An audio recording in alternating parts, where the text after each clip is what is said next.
And now, I bring you a section that I just made up called Rated Under. It's where I take movies or games that have had really bad or good reviews. I stick it back in your face, telling you that it's fucking A or fucking shit, whatever is the opposite. Hey, that rhymes. So for the first time ever, I will be bringing you a new section, Rated Under. Alpha Protocol did not get good reviews when it was first released. Not only was it delayed for about half a year, there just wasn't enough hype and advertising for it. Although some people may tell you that it's all hype and no substance and it just tanked, probably because of the way it was marketed. Some of the trailers they put out looks nothing like the final result. Case in The only thing I can say for sure, Mike, this business will change you. Alpha Protocol is Obsidian's first original intellectual property published by Sega. As most of you may know, Obsidian is known for developing the most recent Fallout installment, Fallout New Vegas, Star Wars Knight of the Old Republic 2, The Sith Lord, and the Neverwinter Nights 2 series.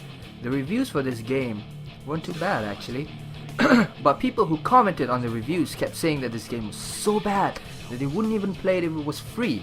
They wouldn't even touch it if their lives depended on it. Obviously, they were just trolls who had no minds of their own and wanted to just follow the leader. The game sales were so bad that Sega said there wasn't enough profit to warrant a sequel. So people who loved it, like me, will never see a second installment of this fine game, which is a really sad thing. Because I loved it, and this is why. The story behind Alpha Protocol starts off with an airliner full of foreigners destroyed with an air-to-ground missile blown to smithereens. Things pick up from there where the protagonist, you, aka Michael Thornton, wake up in a classified organization's base called the Grey Box, where you go through orientation and so on, blah blah blah. Everything that goes on in this game depends on you and the choices you make, but ultimately the ending is somewhat the same as with most games. Nobody had done this before. Action, espionage, RPG type game where the choices you make affect the games in so many ways. During storyline and RPG development, the flowchart for this game based on the dialogue and choices alone would have been big enough to fit on the side of the Burj Dubai. Spy or super agent games were all linear with some form of customization that wasn't too mind-blowing. Examples being the Splinter Cell series, the various James Bond games, and the Siphon Filter series. How I love the Siphon Filter series. Memories. I remember the warm feeling I got from tasing my first victim. The closest thing I can compare Alpha Protocol to is the first Mass Effect. Everyone remembers how much they hated certain aspects of Mass Effect, even though overall, it was a fucking epic game. Actually, come to think of it, I miss the elevator rides with Shepard. Since they removed it and added loading screens, it's kinda different and I long for it. Alpha Protocol kinda looks like Mass Effect. Plays almost the same way except for the close quarters combat, which Alpha Protocol has a 1-up on.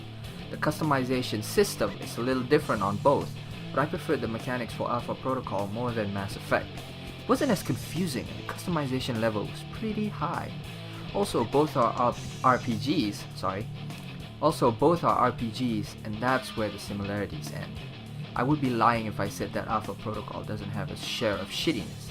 The glitches are insane sometimes, like not allowing me to pop out of cover to aim. Like throwing grenades while in cover is the scariest, because sometimes you just don't know if it's going to stick to the wall or just bounce right back where you are.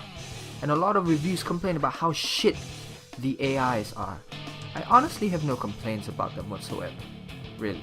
In an entire playthrough, I would maybe experience an enemy running around looking for something, while the entire place is on alert once or twice if I was lucky.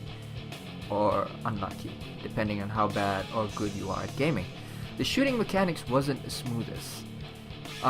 Well, to be honest, the first Mass Effect was better at the shooting mechanics. Alpha Protocol kind of felt like the closest thing I can compare it to was the first Kane and Lynch game.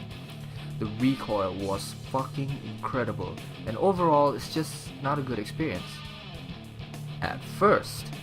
The only reason you suck at the first part, and it's not your fault, is because it's an RPG, and you start with really shit skills and stats.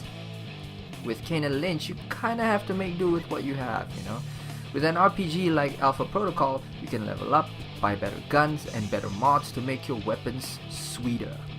Towards the end of the game, you're gonna feel like Arnold Schwarzenegger in Commando, except you're not sluggish like Arnie and you actually have to reload your weapons. There are 4 classes you pick from and they all represent the different ways you approach missions. It depends if you're a gadgety kind of guy, like MacGyver, a gun-loving Red Knight like previously mentioned Arnie, or a silent espionage spy like Solid Snake. The last one is if you prefer picking your own area of expertise. I think it's called freelancer or something. Also, when first playing Alpha Protocol, you see this choice called recruit. If you pick that, you do not expertise in anything, but when you complete the game as a recruit, your next playthrough will allow you to pick veteran, which is a complete opposite of recruit. Also changes the game as it adds more dialogue options. Also, recently I've perused YouTube and the various endings you can get, and there are some that I've never ever seen before or even thought it to be possible. And I've had this game since release and played it at least 20 times over. Yeah, I think I need to play it more. I think I might just start it after this. The world is pretty linear. You travel to various locations around the world, and each location is kinda like an act with scenarios or levels that you have to go through. You have to read emails, get intel, buy weapons from the black market, decide who and who not to kill, and how to approach a mission. There is no downside of choosing a certain way of playing, because while it may increase the skill that you have chosen, it doesn't necessarily mean you have to play a level a certain way. For example, if you're a field agent, which means you're a covert spy who has to sneak his way through every level, it doesn't mean you can't buy heavy armor and blast through the level like Arnie in Commando. Again, it just means you won't be too good at it, because you're better at the pistol than the SMG, but it gives you choices anyway and doesn't pigeonhole you to play the entire game in a certain way. That's the kind of freedom you get with this game, which totally makes up for the linear world. But let's face it, a linear world isn't that bad. This RPG is fast-paced enough to get my attention without needing an open world, or in Mass Effect's case, universe. It was one mission after another, and the first time I played it, I think I was hooked on it for at least 9 hours straight, because I really wanted to know what goes on next. In Mass Effect, there was no sense of urgency, possibly because, there's an entire universe to fucking explore, so many side quests that it detracts from what's really important. Sovereign and the Geth Uprising. Okay, well, I'm going too much into Mass Effect now, but my point rings true. Too many games these days insert so many side missions or side quests that sometimes the main point of the game just falls flat on its face because the player is distracted by so many things, Gears of War is a good example of a game being really linear and with having no side quests whatsoever.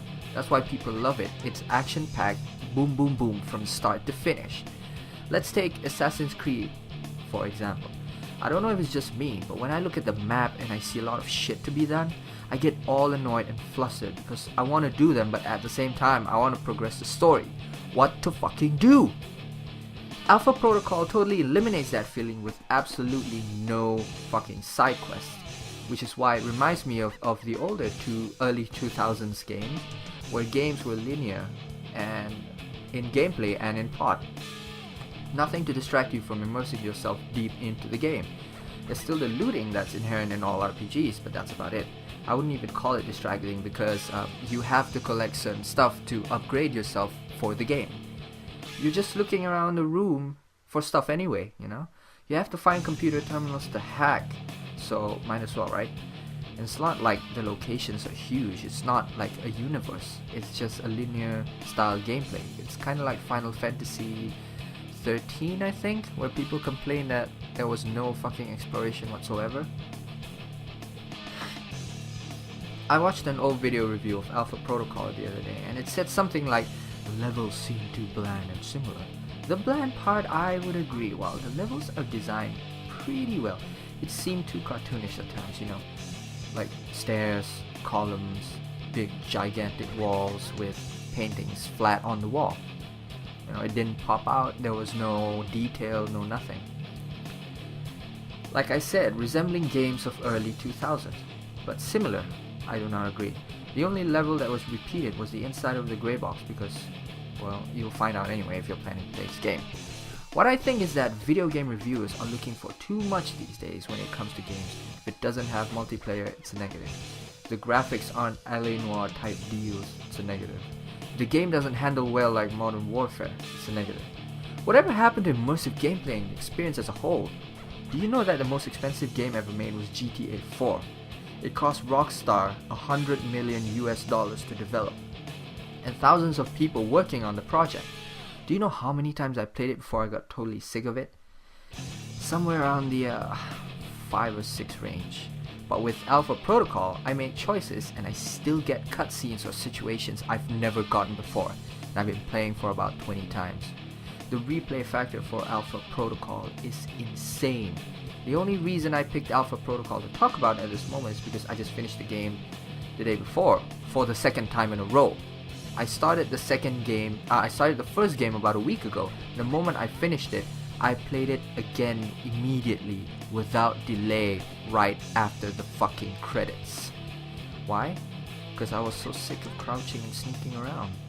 Who wants to be on your knees all day when you can run around with an assault rifle and an SMG like Arnold Schwarzenegger in Commando?